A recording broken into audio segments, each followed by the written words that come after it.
Is that popcorn I smell? Room 114. Bring $1. Garlic cheddar just dropped. So this kid's school had a rule where you couldn't sell anything during school hours or on school grounds. And he wanted to start a business like many people do because it's the frickin' hustle, baby. Well, one year he got something for Christmas. It was a mini popcorn machine. So one day he brought it into school. It wasn't the big carnival one, it was one of those mini ones that you could put on a countertop. Well, on this day, he left it in the back of this empty classroom. The one that nobody used anymore.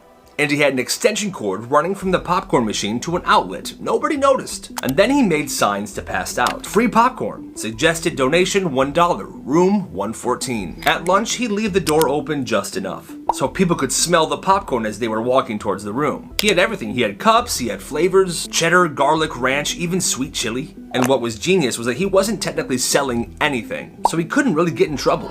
It's just popcorn. I offer it and they donate. Business boomed. He had his friends standing around the hallway and going through the lunchroom telling them that room 14 has free popcorn. He even had Tabasco sauce packets to level it up. And if you guys never put hot sauce in your popcorn, you're severely missing out. It is a snack, I'm telling you. They started calling room 14 the Pop Shack. Now, teachers did start to notice this, mostly because of the smell. Eventually, the principal tracked it down and headed to room 114. What is this? Free popcorn. Suggested donation $1. You want some?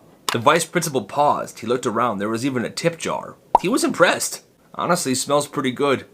Yeah, I'll take a cup of this sweet chili, and then you guys can just carry on. Here's a $5.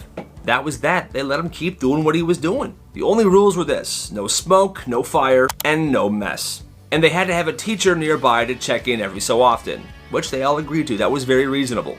And by the end of the year, this kid had earned over $600 in donations. That is legendary behavior.